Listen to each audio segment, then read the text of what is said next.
Hi, I'm Christina, here with Sean, to talk to you guys today about reverse mortgage or lifestyle loans. So, as a local real estate agent, I had no idea how these worked outside of hearing some of these interesting, hokey commercials. So, I spent some time talking with Sean to get a better understanding as to how to utilize some of these tools to better help you guys. So, one example that came up was I have clients who maybe have too many stairs and it's maybe not the right home for them anymore, and didn't know exactly how something like a reverse mortgage or lifestyle loan might be able to come into play. So, Yeah. Well, a lot of people don't know that you can actually use a reverse mortgage to purchase a new property. Most of people think of it as a refinance product, but you can use it either way. So it's a one-time down payment, and then any monthly payments after that are optional.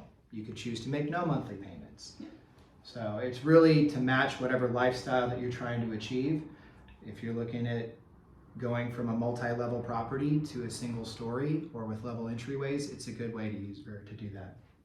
that sounds like an awesome option for someone who, yeah, I can't think of how great that would be to take some pressure off of somebody to, try to figure out how to navigate their current home. I mean, I know somebody who installed an elevator as a solution, whereas, to take that pressure off of them and to be in a single level home would be such a game changer. So that's awesome. Yeah. Another scenario that came up was the idea of, it's hard to deny, we've had a huge amount of inflation that has drastically changed pricing and adversely affected people's savings accounts. Hear on the news that some people tried to retire and they had to come out of retirement and go back to work because all of a sudden they didn't have enough savings. So I know you and I talked a little bit more about what reverse mortgages could do and could help people in those circumstances, and how does a reverse mortgage work in those circumstances. Right. So we talk about what's called sequence of returns risk, and that old saying, buy low, sell high.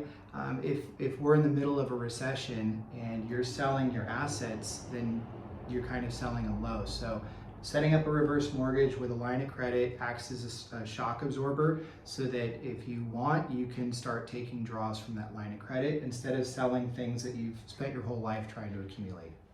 That sounds great. And so this could come up in the form of just monthly payment, almost like a part of your Social Security or something or other? Yeah, you can set it up as automatic payments, you can set it up as a line of credit, or take draws whenever you want.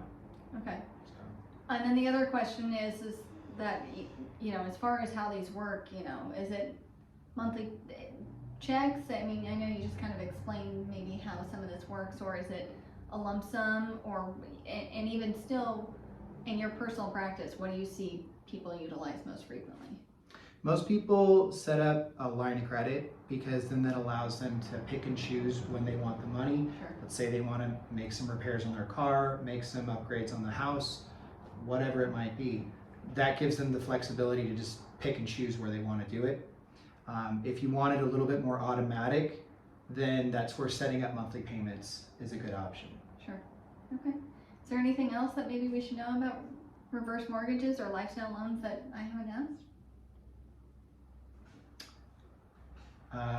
I mean, it's just a great way. I think a lot of people don't understand that you can also optionally make payments.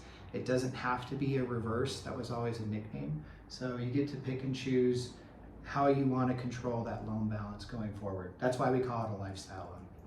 So one last question, actually. So, oftentimes it's my understanding somebody has to be above the age of 55 in order to utilize something like this. That being said, if somebody has debt against their property and they are no longer with us and unfortunately have passed, what happens in those circumstances? So if I understand your question correctly, what happens when they pass away with a reverse mortgage? Mm-hmm. The servicer will contact the heirs or contact the estate, and the estate just has to alert the servicer what they plan on doing. Do they want to refinance the loan into a different type of financing? Do they want to sell the property or turn the keys in and just do a deed in lieu of foreclosure? So here in California, there's usually a lot of equity. So Sure. the heirs or the estate typically refinances it or decides to sell it if they want to. Right, so if this has been somebody's family home where they grew up vacationing or something or other, or it was where they grew up, the heirs don't have to lose the property. They can refinance or pay off the debt and then keep the home forever. Yeah. Okay. Well, that sounds great. Yeah. Hopefully this was helpful for everybody. Sean, thank you so much for taking the time Yeah, to of course. Thank you. talk to us all, and catch you guys next time. Bye.